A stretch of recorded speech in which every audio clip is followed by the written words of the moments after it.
Good evening again, ladies and gentlemen. We're going to get this thing restarted again. Welcome to our Strange Little Madhouse one more time. And in here we have, coming up next, one of the better inmates in the madhouse. Well, I would give her a real name, but those of you who need to know it already. And the rest of you simply know her as Assembly. So if you could please come up and join us.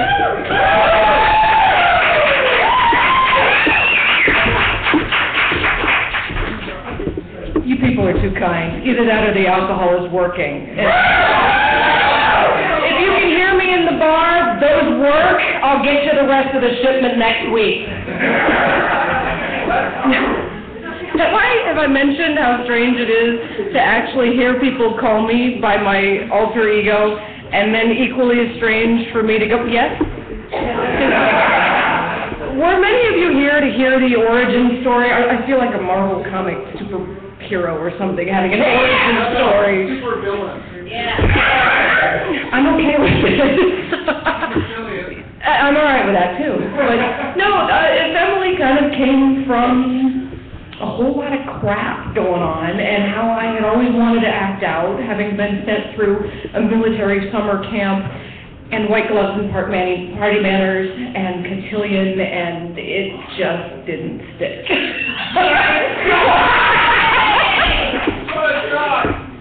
Speaking of acting out, I had a couple answers to some of our previous performers. Let me see here. Marlo, about your purple eyebrows, I had a similar problem. I was getting the Muppet brows one day and decided to take a trimmer to it. It was a new trimmer, and the one guard lied. Halfway through the first brow, I realized, that's just shit, those come off. I had a date 20 minutes later. I was really surprised the whole night. Because I'd never used an eyebrow pencil, and while it was brown, more cartoony than this. For what it's worth. Let's see here. Ellen, oh yeah, you work for the AAA help desk? I work for a government help desk. I raised your help desk and see you, government insanity. Have I mentioned also that you might get death threats, but I get people asking me if when I reset their password to something like Welcome One, and they ask me if it's a capital One. What's in your wallet? Xanax is in my wallet.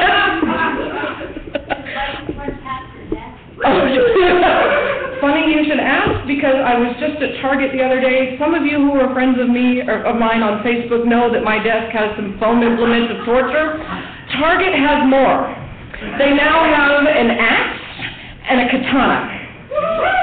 They recently moved my department to the sub basement. I call it the Mushroom Kingdom because we are underground in a dank environment and fed on bullshit.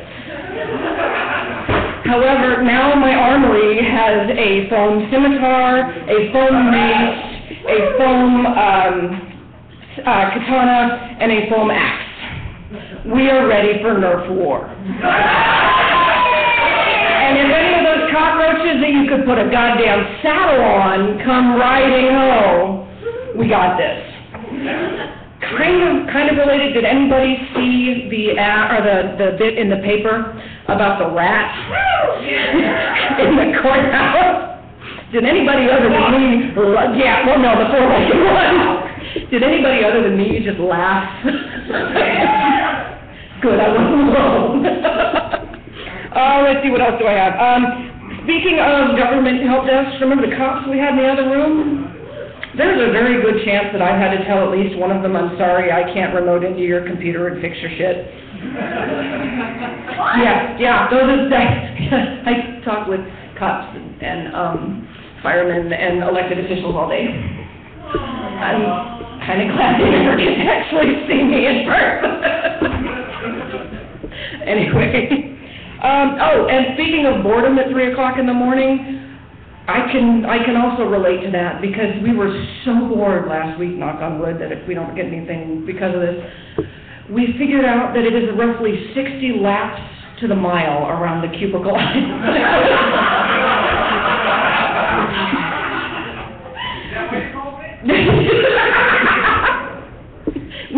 I really made the awful joke saying, yeah, 60 laps around the cubicle island, that's really a 3-hour tour. I made it myself, I'm sorry. All right, let's see here. What else do we want to talk about? Allison, is now a good time to finish with that corset?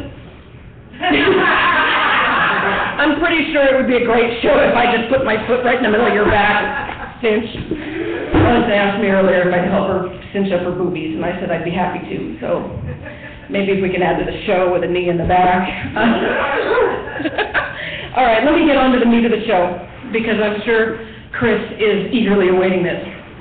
Friday, I ended up with a really horrible back spasm. I managed to hurt my back pretty badly in about 2005. And every now and then that means that I walk with a cane or I don't stand for very long and take really good drugs. So I was laid out on Friday, and I took the good drugs and had the great dreams. And when I was conscious again and realized it was still 2012, I checked Facebook, and I got a message from a gentleman that I met for the first time when Dave Nesbitt was in the room with me. It was for the Steampunk Society's Valentine's Social a few years ago, and his name is Chris O'Neill. Those of you who know him, he actually sent me a piece that he thought that I would make a fantastic mouthpiece for, so I have fan fiction.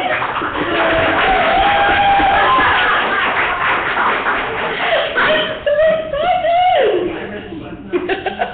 So I asked him if I could actually turn it into a blog post, and the only the request from him was he would like to have it performed first before I post it. So I'm going to read what I'm going to, as soon as I get off the stage, I'm going to go click publish.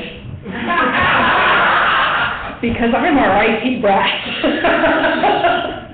And if you should want to reread it or share it, please do. I've got some business cards up here that have got my Assembly contact information. It's got my blog, it's got my Twitter, it's got all of the places that I misbehave online available to you. But anyways, my race.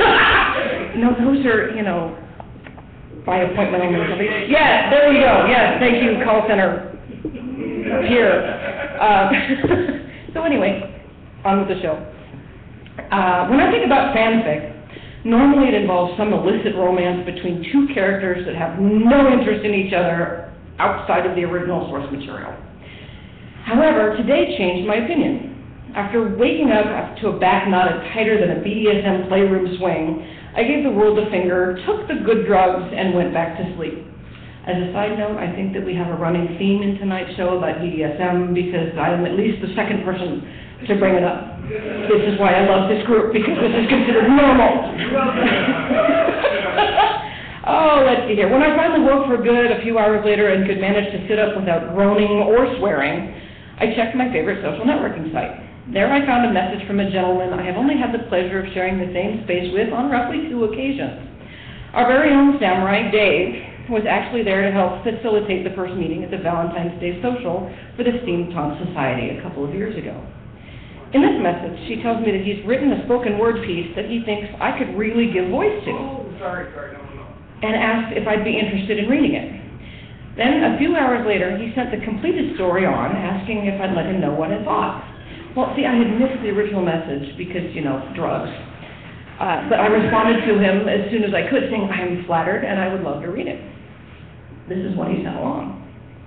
Hey, Emily, I just wanted to put a bug in your ear about an idea that I think you would be a wonderful mouthpiece for. My fiancé has been diagnosed with diabetes. I was looking at a product to help with the disease and had a flash of inspiration. Here we go. This would be from your perspective.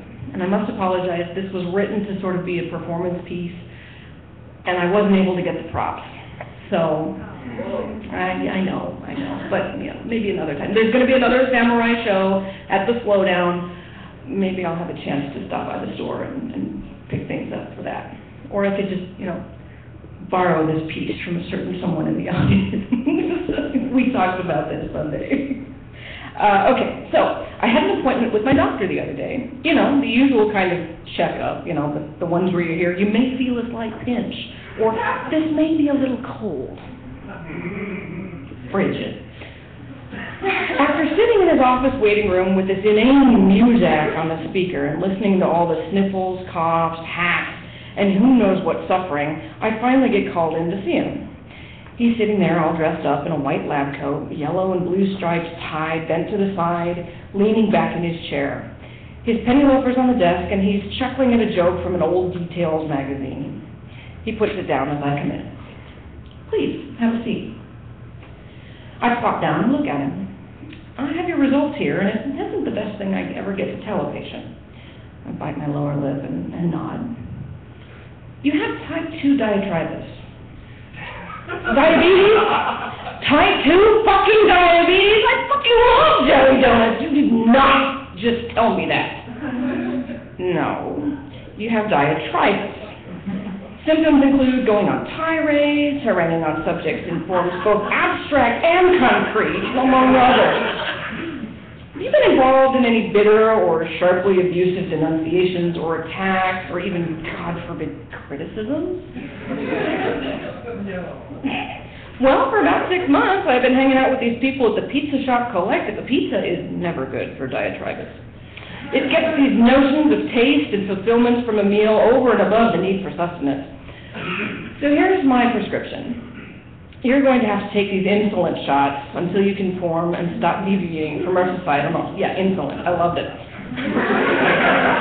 I would highly recommend that you stop hanging out with these snarky types as well. We found that out in the 60s, you know. He lowers his eyes over his bifocals. And lay off the pizza. You could stand to lose a few.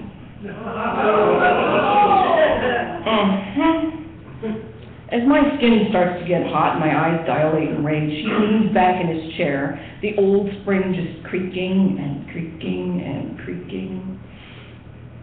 Needless to say, I was shocked. This asshole did not just say this to me. And that noise and the spring in his chair was making that, or hitting that spot in your inner ear.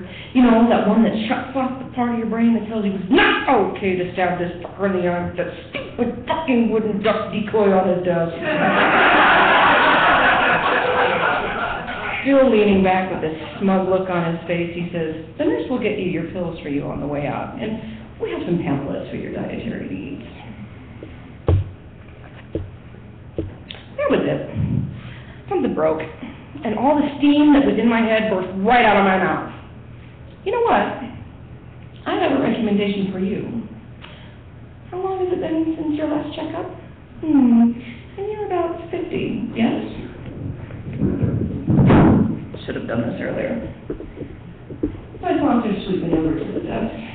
Pull out my eyes on him and say, I need to check out just how many polyps have sprung up in that little sister of yours.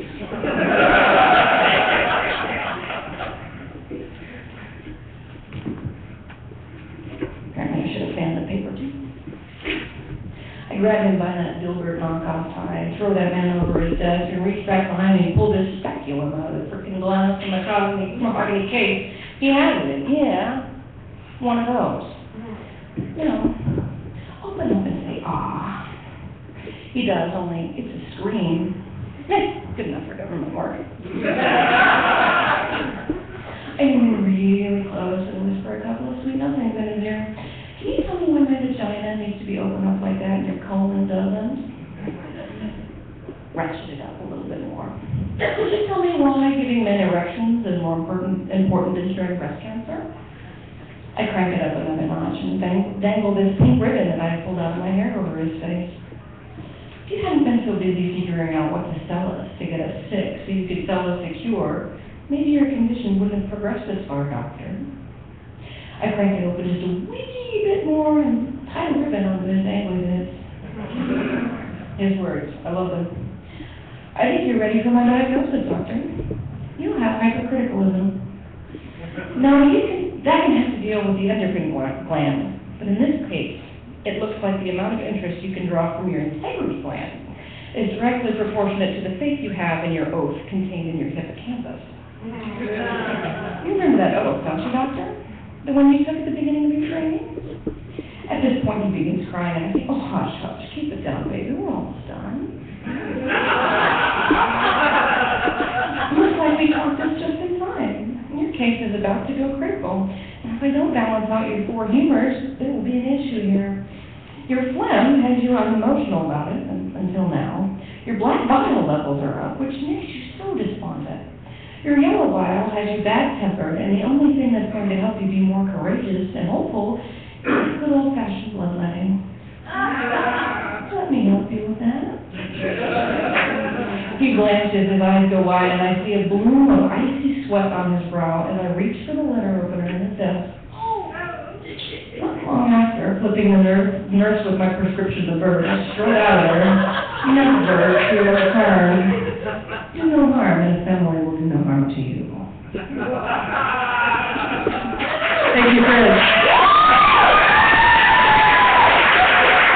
Now, the reason why I thought this was a fair piece for the evening is because some of you, again, who are on my Facebook feed knows that I have just really kind of had a field day with not only having Santorum, who has now unfortunately dropped out of the race.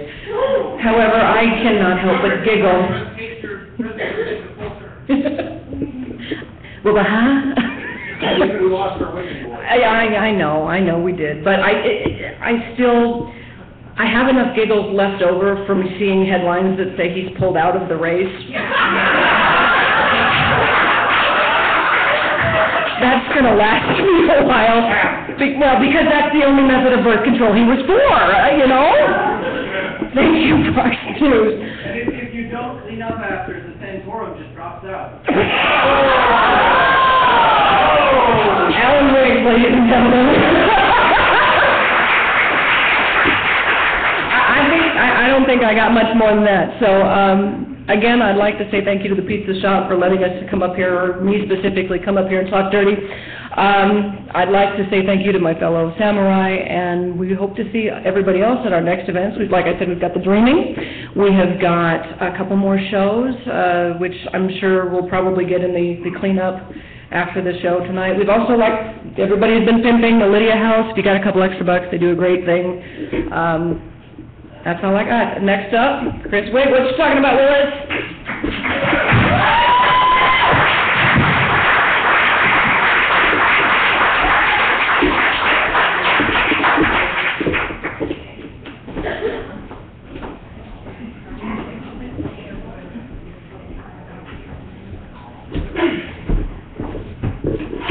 Thank you, Jess. Thank you, Ann. Give you some love as well. So, I'm going to tell some kind of random bits real quick. I'm shooting for the Father of the Year award. And I accidentally discovered this recently when on spring break I was driving my kids. My kids are 6 and 7. And one of them said something that I agreed with. And like Little John, I kind of responded with, yeah! And my oldest immediately said, what? And then my youngest said, okay! That is super unfortunate on many fronts. So my youngest, about a year or two ago, about 2 years ago, I like to play the space station, and he was watching me, and I was playing a game called Red Dead Redemption. Cowboys, right? Cowboys are good. And I thought the game, when I had first started it, was appropriate. It didn't seem too bad. I realized it was made by Rockstar, who made the game Grand Theft Auto, which beats prostitutes, etc. But this seemed to not be the theme of this cowboy game, and so I figured it was okay to play. And a lot of the tasks were go get these cattle rustlers, you could bring them back alive, and you collect your money, and the good guy prevailed. So as we were playing this game, one of the features in the game, and it's kind of cool, is that you can kind of slow time down, and you can pick your target that you're going to aim, and it does it, where then it speeds up and you see this guy shoot this guy and this guy, et cetera. And so we were riding in, I jump off my horse and I see my target and I pick my target slow motion here, pick my target slow motion there, and it starts to speed up, and what I didn't realize was that as the character pulled the gun to shoot, the horse walked in front of the camera. My character executes the horse. Now, yeah, Father of the Year, right? Now, when you execute a virtual horse in front of a 5-year-old, there's a little disagreement, and he was a little shaken, and he vocalized that, and I was mashing the buttons to make this stop, but unfortunately, the next thing that you can do in this game is you can skin animals that you kill. So I immediately just jumped up, took the TV off, and apologized. And yeah, we don't play many games like that anymore. A lot of SpongeBob now going on. I will talk about, though, the first time that I showed my kids Star Wars. We watched episode 4, New Hope, the correct one to watch.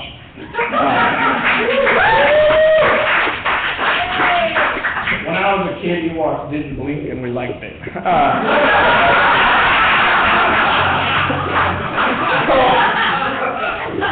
We had what we called the man cave sleepover, and the three of us were chilling in the cave, and we put on episode 4, and it was late, and I had seen this movie about 35,000 times, as any nerd would, and I love it. And I fell asleep, and I suspected that my children would have fallen asleep too, because it was super late.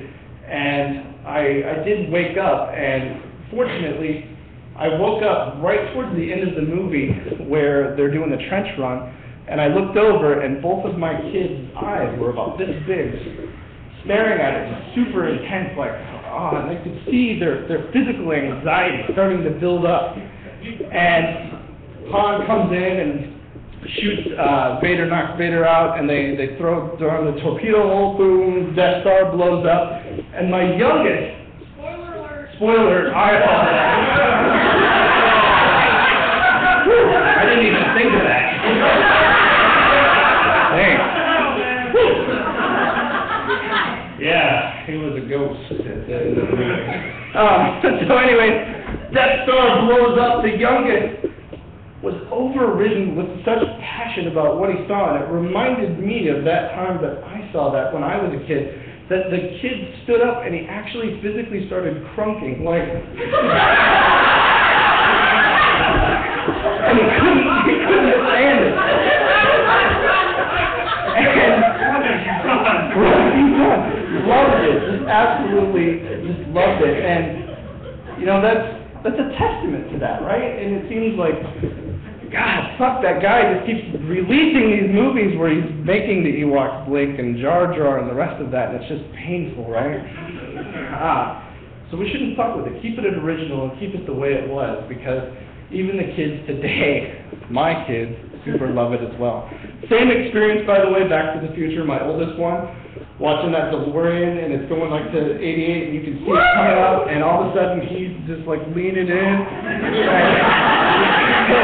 yeah, just like the music's going, and then, you know, Marty turns real quick, and the speedometer goes down, he's like, oh God, and then boom, through time, and you can see him just loving it, and it's like I almost like watching them watch the movie more than anything else. So enough about my children. This story, the next one I will tell you, isn't all mine. I was there, but I thought I would share this, and it's highly inappropriate. So I'll take you from children to children's theater. So some of you know I used to be an actor. I worked at the local children's theater here that starts with the R and ends with O's Performing Arts Center. And they were doing a production of a show called Island of the Blue Dolphin. And in the show, one of the characters that was in it, the actor had a very high-pitched voice, if you will. Kind of sounded a little like Jerry Lewis.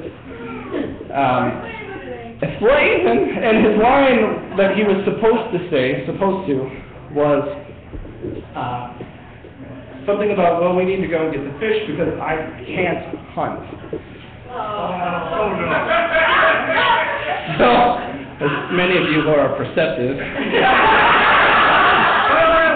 spoiler alert, he was a ghost. Instead, what comes out in this crowd that's like 4th, 5th, and 6th graders, in this Jerry Lewis-esque fashion voice, they say, well, we need to get this food. Oh yes, we need to go this because I can't. And he keeps repeating this. Louder and louder. And it's just now gotten to the point of ridiculous where he's just screaming, and I swear, 11, 12 times, just getting, and the actors that were on stage with him had no lifeline with it. And they just were like, oh, we're just going to let this go. And remarkably, he finally gained his composure, and then they just continued like nothing happened. Now, what's amazing is in the years of working in this theater, people critique, just like in customer service, and they send these letters to talk about things that they saw on the show. And so during The Sound of Music, I played a Nazi, and I only had like a small typecasted, yeah, right. I just had a small bit part, so I was moving set pieces, and instead they had this like crazy jack boots, and it was very uncomfortable, so I was wearing my Airwalks, just kind of pushing set pieces, and I had forgotten, and so I walked out Nazi and Airwalk, and it was like, boom, 30 letters show up to the theater. Nazis did not wear Airwalk. Yet on the Isle of the Blue Dolphin, you can scream the expletive of the C word dozens of times, and everybody just forgets that it ever happened. Absolute denial. My last little story that I'll leave you with for time. I used to compete in a sport called kendo, which is sword fighting. It's like a Japanese fencing. And I took from the University of Creighton over here, and from a guy named Eric Alvaria, who was a non-traditionalist, and it was different. He didn't care about uniform, whatever. We just learned how to play. So the guys that we played with, we decided that we were going to go to this competition, which is in Whitewater, Wisconsin. And we actually went to a formal dojo here in Omaha to kind of learn about the tournament rules and kind of get into that groove, that mindset. And so when we showed up, we had different hakama gis that were different colors compared to everybody else. And mine was white hakama, which was a pants, and a black gi. And there was probably about 200 people competing, and as I'm looking over these like sea of people, I see blue and blue, blue and blue, and I thought, oh shit, I'm really going to stand out, like I look really different. And finally I see somebody, and they have white and black, and I thought, okay, good. And they undo their helmet and take the helmet off, and like flowing, long black hair comes out, and it's a woman. And I thought, I'm again cross-dressing. Which seems to be a theme in my life. I had been paid to cross-dress before. I'll tell you about that later. Like to be paid again? Check the Family's website for my rate. I am not a man. I haven't been over this. So the first match that I had was against the University of Whitewater, the Purdue, actually, the Boilermakers. They had a kendo team, and we were lined up on our thing, waiting for the judges to start, and I could hear across the way these two guys talking to the dude that was competing, and they said, "Look at this fucker. He doesn't even know how to put on his clothes. You're going to totally kick his ass. This is going to happen." And I decided then and there, no matter what happens, I'm going to make an example of this, and I'm going to I'll kill this man if I have to, so that they're like, "Don't fuck with the cross-dresser," because that is crazy.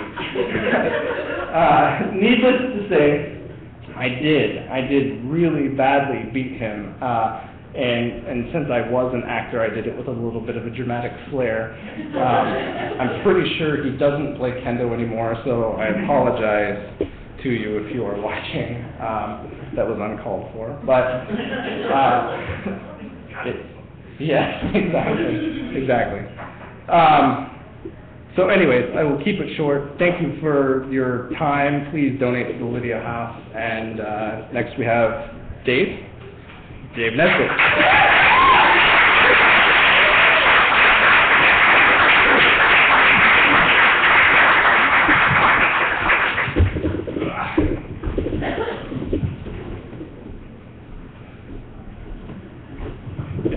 Situation. Dave's walking up here with a fistful of stuff. What the hell's going on? First of all, what's going on is that it was last Sunday, wasn't it? Yeah, the Samurai gathered over at Jake's, and we're going to actually do something for Planned Parenthood. They've got an auction coming up called Are You Experienced? And one of the things they're going to be doing is auctioning off experiences. And so we're trying to come up with things, and like Ryan's talking about auctioning off, doing a day on a set where he's doing special effects makeup work and stuff like that. I'm going to basically auction off either a photo shoot or sitting around being bored watching me play video games or something. But one of the ideas that I had was, after this Sunday, I'm gonna see if I can talk them into a night out with the Samurai, because it has been, I don't know, like 2 or 3 years since I've gathered with people and laughed this hard. If you see us up on stage, let me tell you what I would really like to do, and we're going to try to arrange sometime, is to see if we can find some way to introduce you to the conversations that happen pre-show, because that is the show. It is so much better than what we do up here, and I can't even begin to describe it. But during that part of the evening, Allison came walking up to me. And you have to understand something about Allison. I've known her for about 12 years now. When Allison is excited about something, there is no hiding this. The woman lives on passion. She pretty much has a tank that refills itself periodically, like about every 5 minutes, and she's really into something. There's no ignoring it. And Allison knows that I'm not a particularly big poetry fan. I have nothing against poets. I have nothing against slam poetry. I, like many of us, grew up with really bad fucking English teachers who gave us poems, and then instead of saying, think about the meaning, how does this affect you? How do you feel about this? Worried you about rhyme and meter and stuff that when you're in your grade school years and junior high school years, you could give a fuck about. And so as a result, kind of kills poetry dead for millions of American students every day. And so Allison has kind of reignited my passion, because I love good writing on any level. But she comes walking up, she's like, "I have found this poem. And this poem is for you." And the scary part is that Allison has my number on a lot of levels. There are times when she will basically say, "I just saw this film, the main character is you." And I'm like, yeah. The first time she did it, yeah, whatever. The film was High Fidelity. And she said, "The John Cusack character is you." And I said, "Yeah, right. I am a music obsessive. I have about 90 gigs on my hard drive on one computer and 120 on the other. Top 10 records? No, don't worry. I have set lists that go like about 120 of my favorite songs of this week." And so she pretty much nailed me on that one. Allison has also basically hung around me during periods of time when I was, shall we say, having an interesting series of adventures. I was involved in a relationship with a woman that went on for quite some time, and we were polyamorous during this relationship. And if you're not familiar with polyamory, that means that you have a centered core relationship in your life, And then you also have other relationships that kind of go hand in hand with that, but you always kind of, coordinate and set things up and, try very hard not to damage any relationships in the process. It makes juggling seem so simple. And it will lead you into a whole host of adventures, and what really helps is if that person that you're with, who's the core part of whatever relationship you're having, wants to have an adventure too. And it really, really worked out for quite some time. And, like all things, eventually things come to an end. But what caused ours to end was not so much polyamory as much as like boredom and taking different directions in life. But she pulled out this poem for me that Allison got to witness, or at least hear the after reports of various parties that we threw in Lincoln. And, and Lily's in the front going, don't name names.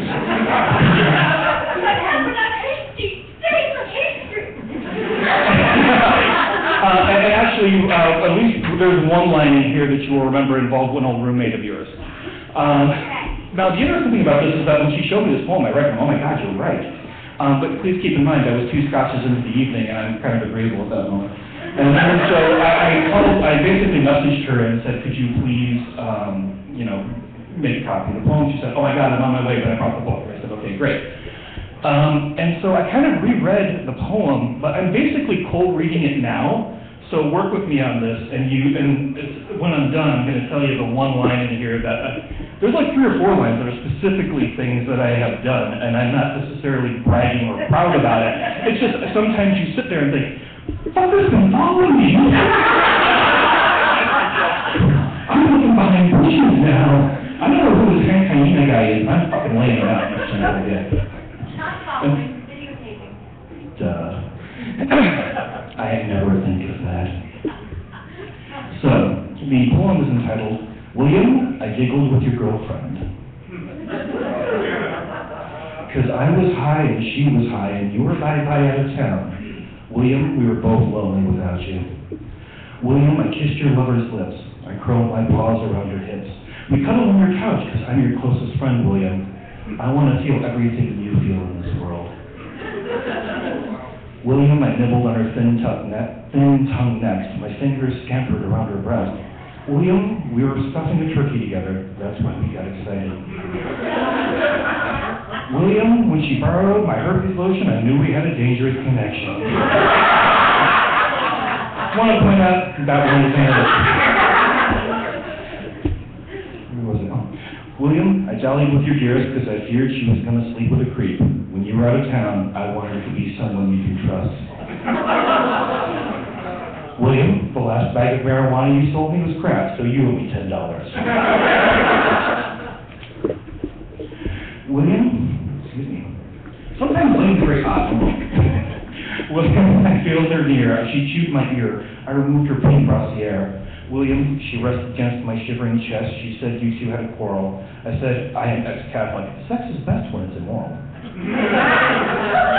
William, when I saw your gal pal's underwear, I had to tear them off. Because she told me there's still scars in her butt because a pit bull bit her when she was 3 years old. You can't be telling me things like this without me wanting to know firsthand. William, I enclosed your cutie comrade because I just rubbed some of your other darlings and I delighted in it, so I decided, dang, let's do it again. William, I did the fling-a-ding whirl with your lovable girl because she was complaining that she doesn't have an orgasm with you. She wanted to find out if it was your fault or something else. She didn't have an orgasm with me either, William. I think she's a lesbian. You gotta be moving on.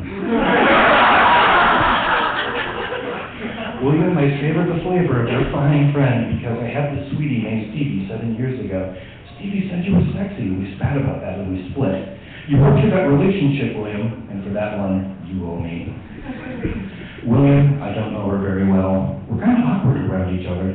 This seems like an excellent way to break the ice. William, I dropped hearts with your honey because it was a Celtic holiday. I do declare that a desperate dose of pagan power is contained and conveyed in the druid fluid of the amatory act. And I, William, am first and foremost a seeker of knowledge.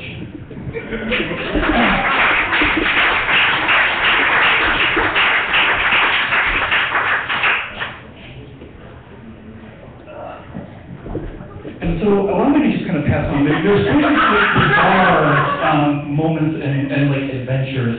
I will not name names because there are people who would probably stop by and, I don't know, beat me to death with a shin out while I was sleeping. If I name some of the names involved. But there was an incident that happened, and there was a line in that about, I fear that she would sleep with a creep. And I was attending a party, you know this story. Yeah. I was attending a party at a friend's place, and I am usually the bartender at parties for a number of reasons. First of all, I have this little thing. I am not particularly good at chatting up women. I have this kind of strange, aloof sort of thing going on, which is not so much me being aloof as much as years ago I kind of gave up on the whole hey baby thing because I'm no good at it. But instead I'm more of the hey, let's sit here and talk for a while, and eventually you may find it interesting.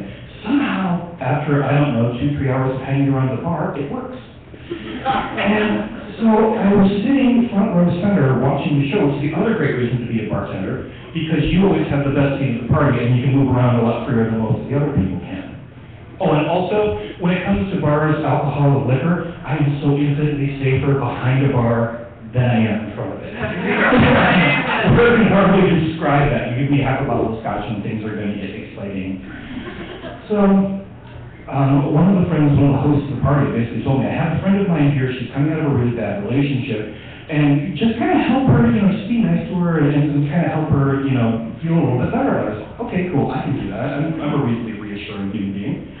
And so she's kind of flirting with everybody at the party, and all of a sudden I see this guy that I know who's really a jerk. And it was like, I don't know, the event horizon of her flirting with people drew this guy toward her, and I immediately went, oh, crap. She wakes up after this, there may be 2 gunshots, and this is not going to be good. And so I had to do a couple or 3 quick little maneuvers. First of all, I grabbed one of the other hosts of the party and said, dude, take over the bar, I gotta do something. He said, okay, cool. Next, I kind of had this eye contact communication that you have with anybody in a long-term relationship. And so I looked at the woman that I was in a relationship with at that point in time. Excuse me. I'm trying very hard not to belch into the microphone. And I looked at her, and she looked at me, and I looked at the girl that was about to get picked up by this guy who was a total creep. And she looked at me, nodded, and kind of gave me the swing away signal, and I said, okay, cool. And so I moved over toward her. And the reason I really always kind of find this story funny is that it is the one time in my life that I pulled the hey baby thing and snaked the girl out from somebody else. That was phase 1. Phase 2 began when I kind of had to get her away because the creep was going to follow us one way or another. So I had a couple of other friends of mine distract the creep, and then we went upstairs. And so we find a room. And at first I was like, oh, we can find a spare bedroom, but I haven't talked to the host about this, and I don't want to trash anybody's room. So we went up in the library. And as we get started, things are getting started, things are getting amorous, things are getting exciting, which is when I realized there's no door on the library here. But I figure it's cool because we are here. The party is happening there, 2 floors down, at the far end of the basement. And this moment is beginning to get hot, amorous, and intense. And a number of you here are parents, and you know that you secrete a pheromone when you're having some sexy time. That makes your little child want to have a glass of water. Apparently that hormone or pheromone worked its way down and made everybody want to come walking past the library. Which is kind of odd when you're sitting there in a chair with a woman kneeling in front of you and people just keep walking by and they kind of look in and they're not ready to start a conversation. I'm like, I'm busy. Could you please come back later? And so things move on. I have like 8 or 9 people walk by, and by this point I'm reasonably certain that now they're like, dude, we shouldn't bother Dave, he's upstairs in the library, which of course is like another fucking magnet that draws more people up there. But eventually we manage to scare people away, things are getting interesting, and then we kind of get done for a little while, and we're just kind of lounging around on the floor of the library. And I had told this woman I'm in a polyamorous relationship, and it's all okay. But ladies, just let me check with something here. How many of you had heard that I'm in a kind of a strange poly, swinging, et cetera, relationship, and it's okay, and then you find out that there's a girlfriend, wife, or whatever that wants to beat your ass? Yeah. So, with that in mind, the great moment happened when the woman I'm in my relationship with came up, stopped by, and said hello. Now, all of a sudden, I see the woman that I have been having a grand old time with head into a great panic, flipped out moment, because now you're kind of caught. It's just reflexive when that happens. And so you can imagine how entertaining it was to see the strange shift of years going from like fifth into reverse, throwing the engine straight up out of her brain when she walks in and goes, "Hey, how's it going? You gotta need like a glass of water or something?" Electrolyte. Yeah.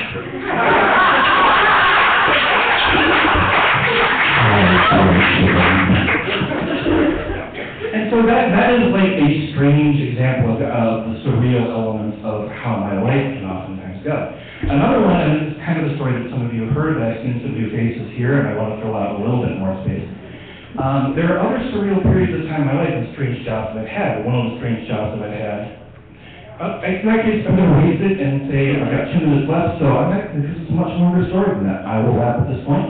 But I will tell the story, April 30th, at Slowdown. And those of you who have heard the infamous story about look at those whores groveling for money, it's fucking worth it.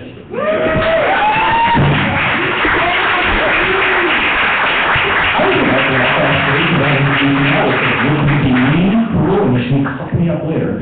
Like I said, I've known my husband for well over a decade, and she is a person who, when we were talking about the spoken word samurai, she's like, "Can I get up there?" And I'm like, "Fuck yes, I heard you sing, I've seen you perform, I've seen you like improv act, get your ass up here, please." And she's like, "I'm not sure, I'll do the audition, we'll see how it goes." And she walked over, and those of you who were there for the night that she did her audition are fully aware that she fucking crushed it. And so now that I put basically all the weight of expectation on here, would you please say hello to Allison Tickler?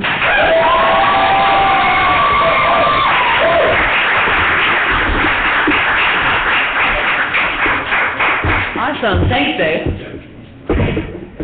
So I actually have some new original pieces. Most of you guys that come regularly kind of know, come regularly. Dave, come fix this for me. I'm short. Okay, so most of you guys that are here on a regular basis kind of know that I like to do original pieces, and then I also kind of like to do some covers. That is perfect, thank you. Primarily because this is a group that I feel needs to know that awesome poetry is out there. And more than that, awesome poets are out there, and they're working really hard to get their stuff published and to get it purchased. So the first piece I'm going to do is by Karen Finney Frock. And I typically don't do anything political, but I think that I've just learned in this group that I can say whatever the fuck I want. So I kind of don't care that it's Nebraska today. Okay, so this is called the Newer Colossus. My feet have been wilting in this salt-encrusted cement since the French sent me over on the steamer in pieces. I am the new Colossus, wonder of the modern world, a woman standing watch at the gate to power. The first night I stood here, looking out over the Atlantic like a marooned sailor.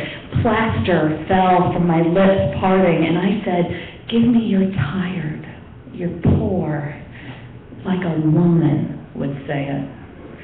Full of trembling mercy, while rats ran over my sandals and up my stairwell. I was young then. I was hopeful. I didn't know how Europe and Asia, eventually the Middle East, would keep pushing the wretched toward the bay like a high tide and choking on the words I said about the huddled masses.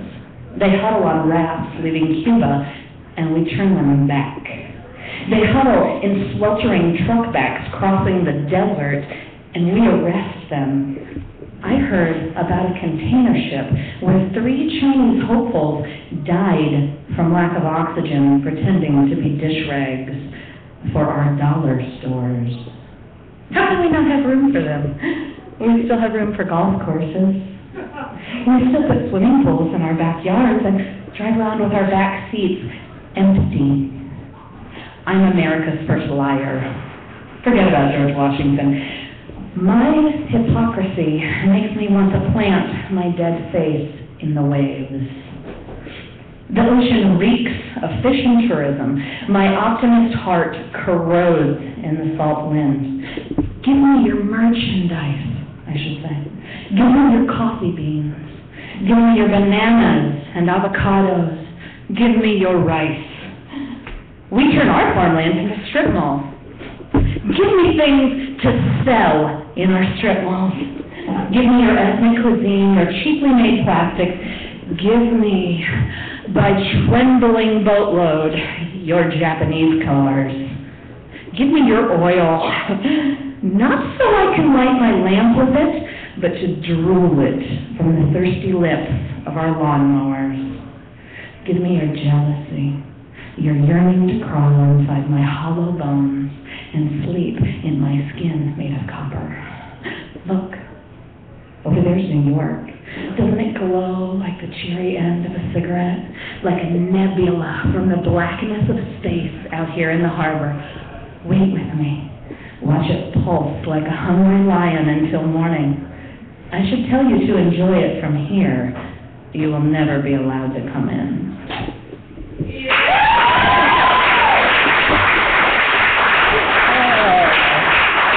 That was a good laugh after that one. Karen Spinny Frock, if anyone wants to look her up, she's awesome. So, I got like 400 things. And I know what I'm going to end with, which is good for you guys.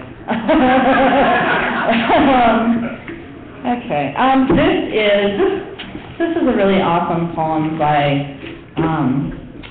a woman named Leslie Ruth, and she's awesome. And this piece just makes me think of my son, so I'm reading it. Make me into a mountain, said the boy. Make me into a dove with iron wings, so if somebody shoots me, I won't feel it. I'll just keep flying. Make me into something God hears. I want to speak every language, because I know he has to understand at least one. Give me a mind that won't forget things worth remembering. Give me the things you know you'll never use, because all things have purpose. I just want answers, he said. This boy is the accumulation of every spirit who refused to quit burning. He carries the sun in his shadow. He just turned 7. He tells me he's supposed to close his eyes when he sees something bad, but he tried it once and only had his eyes open twice that day. He only had his eyes open long enough to see the oak tree by his home wave goodbye to him as they walked themselves to school alone, and noticed a bluebird sharing a worm with a blackbird, which made him wonder what color mattered so much to people. I want to be the wind, he says. I want to be the feeling that gives others goosebumps. I want my fingerprint to be in the shape of a dragonfly. I want to be cobalt blue. His eyes are as innocent as the inside of angels, and he wants to be everything he can imagine. And out of all the things I can think of, I just want to be more like him. He looks up to me as if the entire universe is my lover, just because I can read the Encyclopedia Britannica and pronounce the names of dinosaurs. He thinks I'm a hero, and it makes me sad because I know we all had thoughts like his when we were younger. But it seems like with every candle we blow out on our birthdays, something greater than the flame disappears. You know everything, he said. No, I say, I only know what I've been taught. And you know what you feel. That's way more important. His head is still arched up, looking at me, smiling, even though he doesn't really understand what it is I'm trying to tell him. And that's not the part that scares me. It's knowing that he will someday. It's knowing that in the next 10 years he will be taught that no human can be made into a mountain. And the sun and the moon don't really chase him around, they just appear that way. It's knowing that his heart will be broken by someone who didn't love him as much as he loved them. And that his perception of the world might change from thinking of it as a ginormous place to play, with too many trees he won't get to climb, and too many puddles of water he won't get to jump in because he ran out of time, to calculating how much he could make by clearing forests and avoiding water holes so he don't get his dress shoes dirty. I stare at him. I stare at his entire body, from the white roots of his hair follicles to the bottoms of his shoes that light up when he walks, trying to understand him. And he stares at me doing the same. But he hasn't wondered what I'm going to be. He's just trying to understand who I am now. And I want to tell him, don't grow up. Quit blowing out the candles on his birthday. But I know it's only going to set him up for disappointment because age is inevitable. Our perception is what changes. So instead, I ask him, you like to swim, kid? And with a tongue of a sage, the 7-year-old boy tells me, yeah! It's my favorite thing! We can play sharks and mermaids! I can be the shark and you can be the mermaid! And he grabs my hand and he leads me into the water. And it is within this moment that I come to understand myself and this life. And I watch the boy grow up to be something other than what he actually is. He's a shark who lives in the mountains. And I'm a mermaid. Too bad reality can't accept us for who we really are.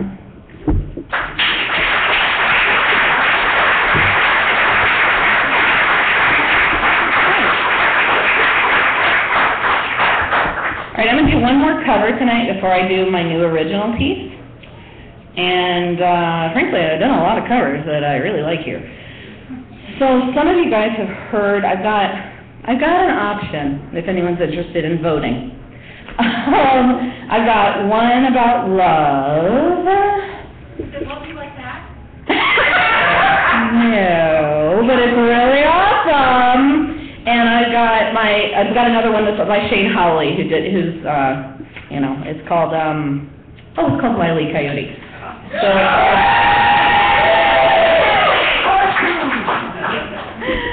okay, so I guess I'll do that one. Shane Howley, by the way, is working on putting together a book. So you should go to his website, you should look him up on Google, and you should purchase it and give him lots of money so that he will write more poetry. This is called Wile E. Coyote. It will work this time. It has to. I spent the better part of 19 hours crafting this mural on bedrock, and 3 full days before that laying pavement, redirecting the winding desert road so that it would end abruptly at the foot of my masterpiece, a rock wall painted to look like a tunnel, an optical illusion, a way out. But there's no way out of here. My name is Wile E. Coyote. I am so fucking hungry. Inexplicably stuck in this lifeless desert, my only companion a mindless blue bird who I'm forever doomed to chase, to whom all laws of the universe bend, then break. This is my existence, compulsively ordering one ridiculous contraption after another, even though I am on to the people at Acme. I know you are fucking with me. I am hours of flight suits, or a working magnet, or a litwit short of supper. And I deserve it. I left my imprint all over this desert. I've been pancaked, incinerated, run over, diced, and buried. I've accepted my failure with only simple signs pulled from invisible back pockets, begging for your empathy, as if it will cushion what comes next. And whoever fancies himself my maker was cruel enough to imbue upon me the knowledge of how things are supposed to be. Rockets fire upon ignition. Rocks roll when the pull is great enough against them. The trajectory of catapults is not arbitrary. Predators catch prey. Can you imagine how it feels? Your best laid plans crumbling around you, peering into the mouth of fate, only to have it blow up in your face. It's enough to make you wonder if it's better to be a perfect physical specimen than it is to be bright. If all the time spent lost in thought has been a waste, when all along it's been easier to just run. I am a super genius, and I can't capture a flightless bird who grins as I drool for his flesh. I keep at it, as if the next bow will fire the arrow instead of me, as if the poison bird seed will somehow end up in his mouth instead of mine. It is the curse of an addict to chase the thing which destroys you. But until you've done it, until you've launched yourself off a 1,000-foot cliff for that thing that you love, you will never understand the gravity of my plight. This is it, the culmination of my mania. This fake fucking tunnel is the best I can do.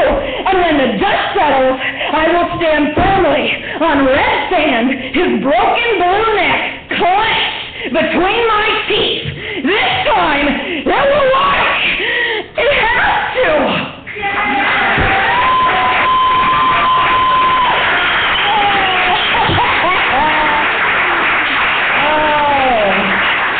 Shane Howley's from the Midwest, and I hope that he hears us do his stuff sometimes, because it's awesome. My last piece is my original piece. It's brand new. It's about my husband. So I think it's kind of sweet. It's called Just Married. I am a supervillain. I dress all in black, chain smoke clove cigarettes, and drink the strongest coffee. I know everything about esoteric music no one has ever heard. I waft blasé smiles across crowded rooms, and I control my world through the tightness of my corset. I can draw blood with the lash of my burgundy lipstick, and I speak frequently in condescending tones. That means to speak down to someone. Oh, but you're a villain too. You're moody and self-destructive. You smell deliciously of black coffee and Camel non-filters. You've gotten 15 total minutes of sunshine in the last 10 years. And you know everything about physics and snakes. Our friends refer to you as a sexual tyrannosaurus. You spout hysterical rants about the Hittite civilization, carbon atoms, and the history of why everyone else is wrong. You're an unrecognized genius. We meet at a party where we're both hitting on the same girl. She backs away slowly as we rail against a world that's unfair and ruthless. All night we paint each other's naked bodies with future plans of complex schemes and fantastic devices. I carve our names into the moon with an atomic laser. You buy a secret lair for us in the Virgin Islands, which doubles as a tax shelter. I organize an army of henchmen ready to sacrifice themselves. You create a machine that can generate devastating earthquakes, and I push the trigger every time we kiss. You steal the outer shell of an outdated nuclear weapon and put it in our living room. I refer to it as a conversation piece. I devise an armored vest for you, which generates an electric shock on command to the target of your choice. We do not even discuss jetpacks. Jetpacks are so 1983. I change our last names to Mayhem. You build me a giant robot so I may rain terror on those who oppose us. I create a serum which bestows ultimate power at the cost of the entire universe. On Sunday afternoons, we dare each other to drink it. We found our own secret society. We encourage our members to experiment with gamma radiation. All of our closest friends are clones, and none of our plans are ever foiled. You surprise the border guards in Juarez with knockout gas. We leave the country under a cloud of rumor and suspicion. We cling to each other's skin with the ferocity of giant spiders. I reveal my secret identity. You expose your dark secret. And we bathe together, dive deep into each other's neuroses, and jettison off at the last moment, curled in our escape pod.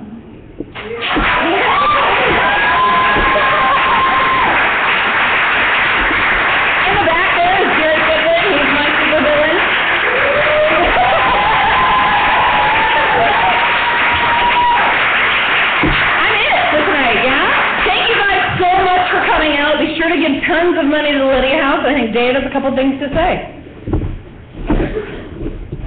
Well, she just pimped Lydia House, so we just did that. I think we probably pimped the living shit out of the April 30th show, but I'll do it one more time. April 30th, the Slowdown, we'll be there. Please come out. I have to point out one thing, and there's a reason why I was saying that I really had to burn the place down to, like, obviously follow, to have her after me. But I also knew this because I work at Metro Community College, among other places.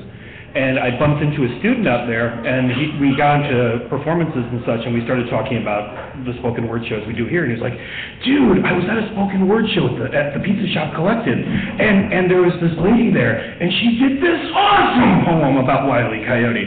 And so I immediately had to message Allison and say, "Congratulations, you're a star." Thank you all very much for coming out tonight. Thanks.